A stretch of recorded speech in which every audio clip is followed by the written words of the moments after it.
Alright, this is Weapon X Reacts and we're back with another video, and this is gonna be a review of An Elephant Sitting Still. And to me, this is honestly one of the most depressing movies I have ever seen in my life, as this was the first and only film that the director made before he committed suicide just after completing the film. And it's also a really well made movie that I totally recommend you should go check out once in your life. And I am just gonna let you know that there will be a lot of spoilers in this review. I'm gonna break down the plot of this film. So, in the agonized yet banal existence of four individuals, the struggle against ennui reaches a fever pitch when they become enamored with the idea of an imaginary elephant. If there was one thing I liked about this film, is the way and how it lets the story breathe. And I actually will admit that even though it's a slow film, it's a whole lot better than the woke garbage that you see from modern Hollywood nowadays.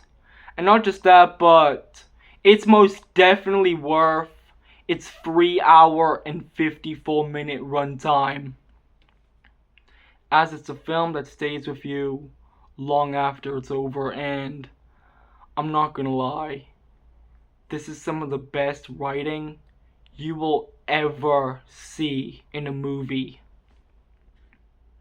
I thought the performances from everyone involved was absolutely fantastic, as they do a great job of making their characters people you can actually care about, as they all try to find meaning to their lives. And you can really see that from the main character of Wei Boo, who is portrayed as being a high school student who feels like his whole life has no purpose. And when he accidentally pushes a bully down the stairs, he runs away. And not just that, but he can't get support from his family. And after hearing about the story of the elephant, he uses that as an opportunity to start over. And I thought the actor gave an amazing performance, as he made this character someone who is compelling and likable. And this goes the same way with Wang Ling, as she went through a lot of shit in her life, especially when you look at how she is treated from her mother. And not just that, but she also has to deal with an affair with the vice principal being leaked on video before it destroys her whole life. And the film does a great job of making you care about a situation.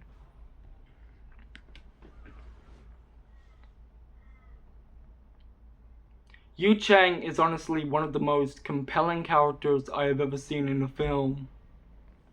And I thought the actor's performance was really well done, as he brought so much depth and vulnerability to the role.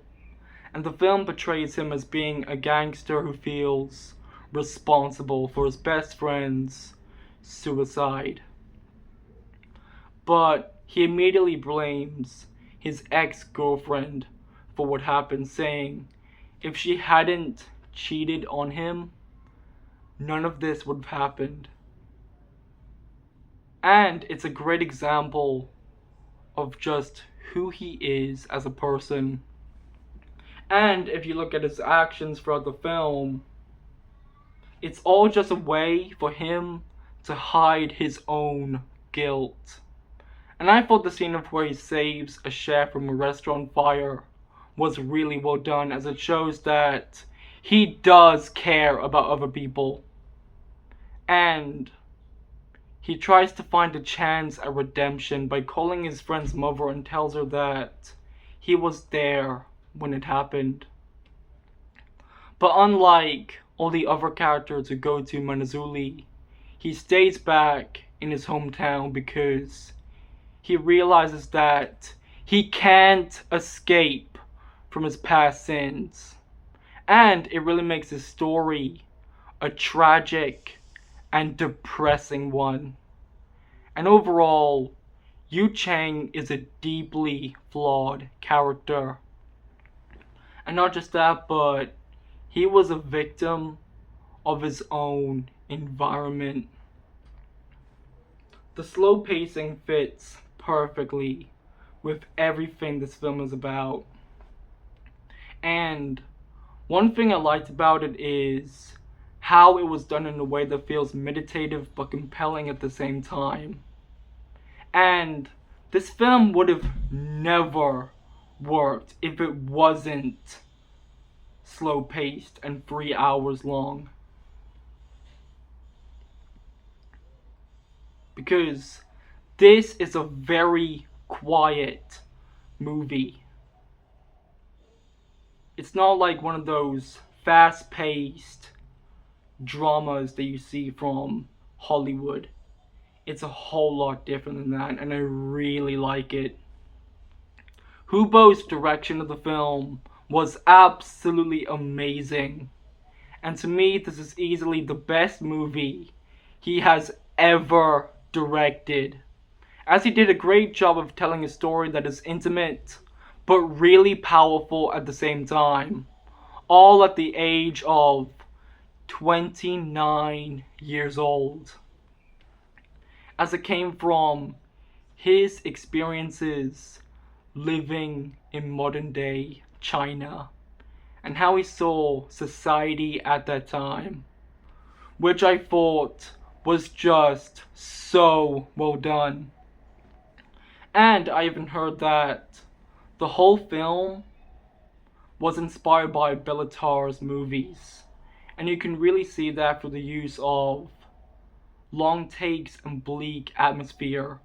And one thing I actually thought was interesting is that Béla Tarr was actually his teacher, and he helped Hubo out while writing the script. And overall, this film really proved just how good of a filmmaker Hubo can be. And it will be remembered as not just a masterpiece, but one of the greatest movies of all time. And it totally fits the phrase epic and intimate. The cinematography is easily one of the main reasons on why this film is so good, as it's just really haunting. And it really highlights the fact that this is a world without hope, which you can see through its use of desaturated colors and long takes. And not just that, but it's one of the main reasons on why this movie is so fucking depressing. And if you actually think about it, the elephant is a metaphor for depression and existential hopelessness. As it's said that even though it gets beaten and stabbed by people, it remains still and it ignores the world. And the most interesting thing about this is that it's a reflection of how trapped the characters feel in their lives. And it's also an opportunity for them to find hope, which they do at the end of the film. And it's a great example of the fact that this is a depressing but beautiful movie. Also, for me, Wong Jin has one of the best character arcs I have ever seen in a film, as he's the only person who has a sense of morality in a world where those things just don't matter anymore.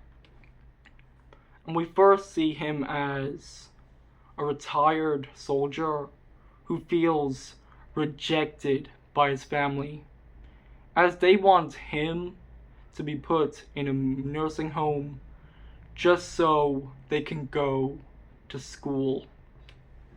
And I thought the scene of where his dog gets killed by a larger one is really depressing and emotional.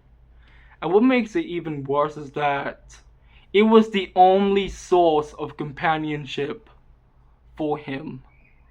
And when he tracks down the owners, they feel like he is only there for the money, when really he is only asking for an apology or sense of empathy. And I thought the relationship he had with his granddaughter was really well done, as it felt like he actually has a chance to be with someone who genuinely cares about him. And overall, Wong Jin is such a well-written character, and I thought the actor did a great job with what he's been given.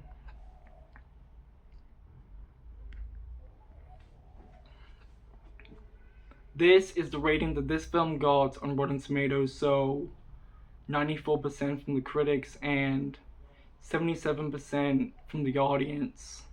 And I'm gonna be reading out the reviews right now.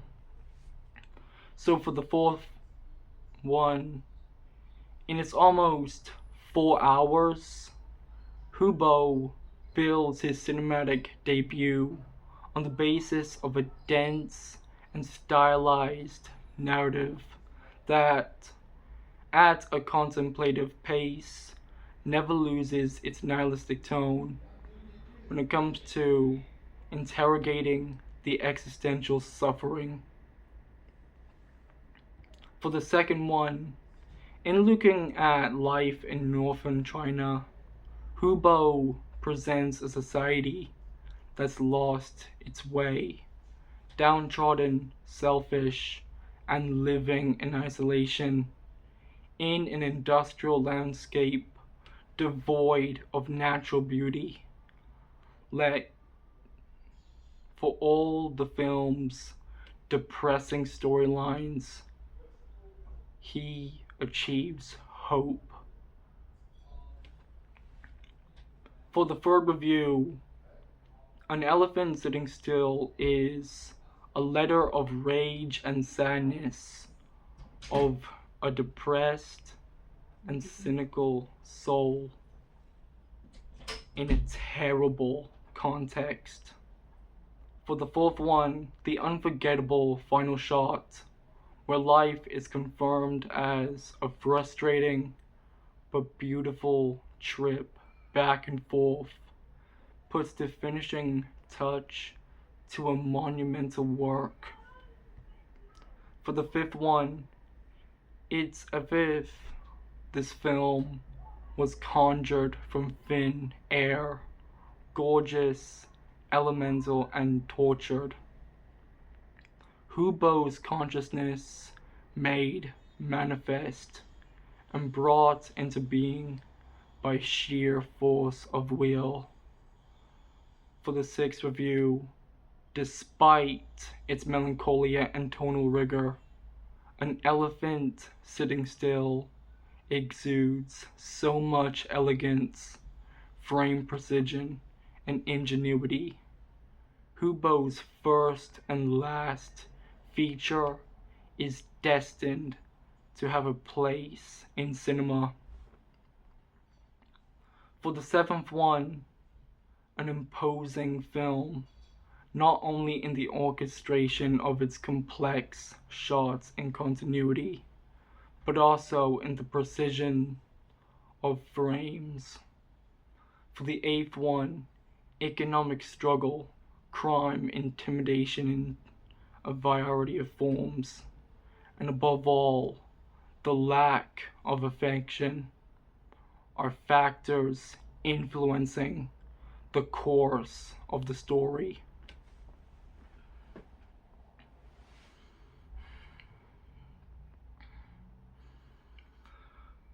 For the ninth one, epic at 3 hours and 54 minutes. yet deeply intimate in its proximity to its central characters. For the 10th review, this monumental first film is not only a significant debut for world cinema, but also a tragic farewell. For the 11th review, An Elephant Sitting Still is a masterpiece and a new benchmark for 21st century Chinese cinema. And that is something I most definitely agree with, and as I read these reviews, I will admit that this is one of the only films I've seen of where the praise actually felt like it was deserved, as it's just so well written and directed. And not just that, but it got a lot of praise from directors like Béla Tarr, Gus Van Sant, and Ang Lee. And to me, it really shows just how much of a masterpiece this film really is. I thought the soundtrack was absolutely haunting, and it really fit the tone of the film. And I'm gonna show you an example of it right now.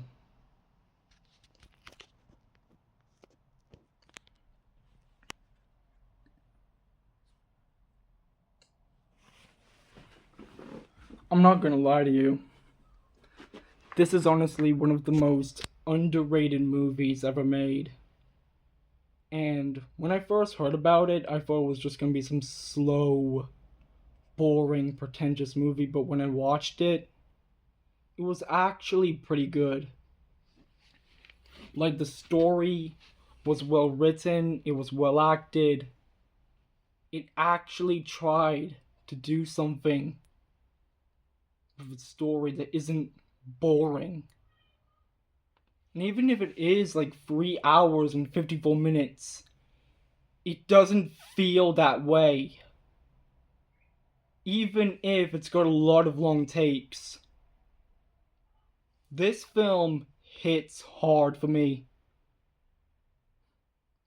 Because it's just so intimate and powerful. We need more movies like this. From not just foreign cinema, but Hollywood too, because all we're getting is just garbage movies that nobody asked for. Nowadays it's just remakes, sequels, prequels of old movies that came before.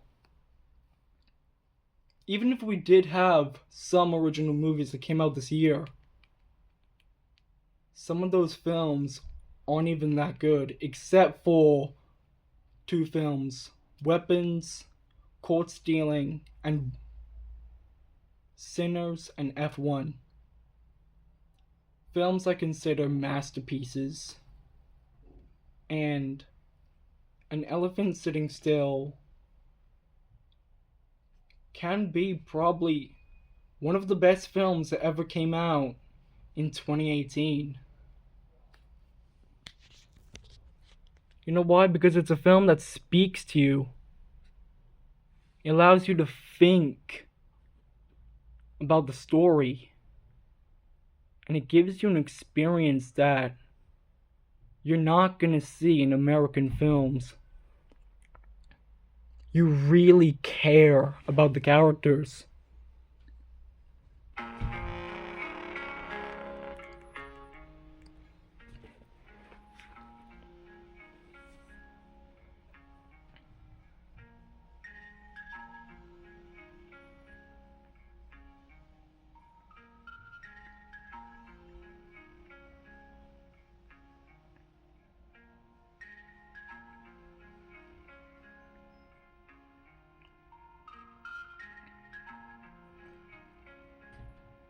Rest in peace, Hubo.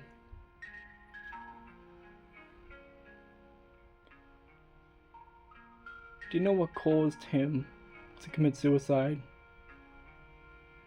It was because the producers wanted to short the film down.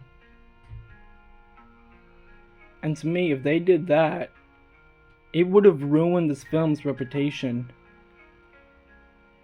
They wanted it to be cut down from 3 hours and 54 minutes to 2 hours.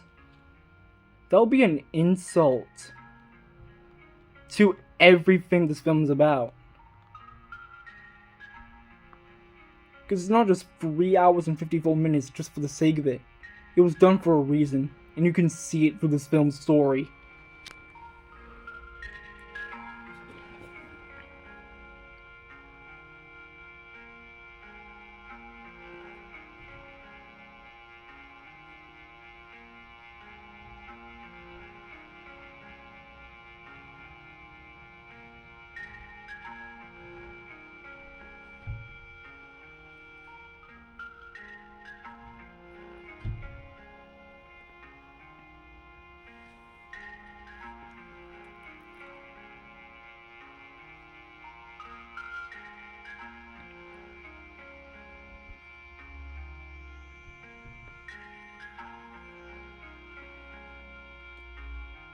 No film has impacted me more than this one.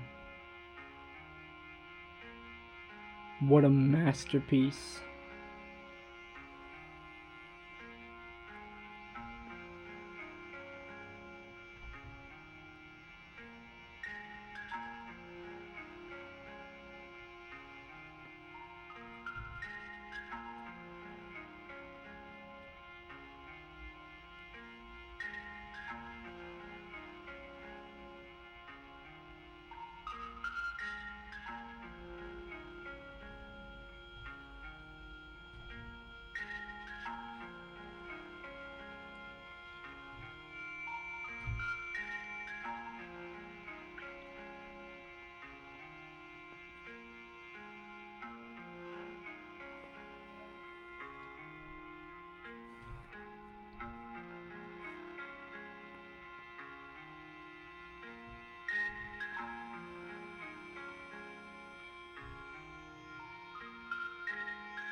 Powerful storytelling.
I'm going to explain the ending of this film. So after teaming up, we see the three characters go on a bus to Manizuli after realizing that their tickets have been cancelled. And the film ends with them playing shuttlecock by the side of the road until they hear the sound of the elephant. And it shows that, while their problems haven't been solved, they have finally found a sense of hope within the bleakness of their lives. And to me, this was a perfect ending to a film like this, as it's a great example of everything this film is about: hope. And that's what makes this movie so powerful. I'm even gonna show you the trailer of this film.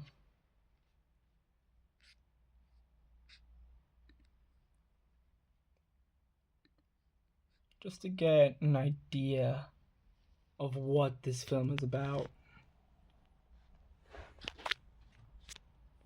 Out of all the movies I've watched, this one is one of the best.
Rest in peace, man.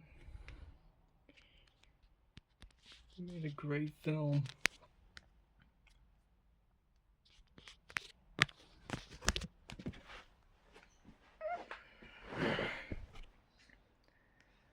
In conclusion, this was an amazing film, and it's a great example of how good foreign cinema can be. And while it was depressing and nihilistic, it had a really positive message in the end. And it makes me realize that we need more movies like this, and not just that, but you can really tell that this was made by a filmmaker who really cared about the story he wanted to create. And this movie shows that perfectly. Also, anyway, that's all I got for today. Go away now, and always remember, strike back like a weapon against wokeness.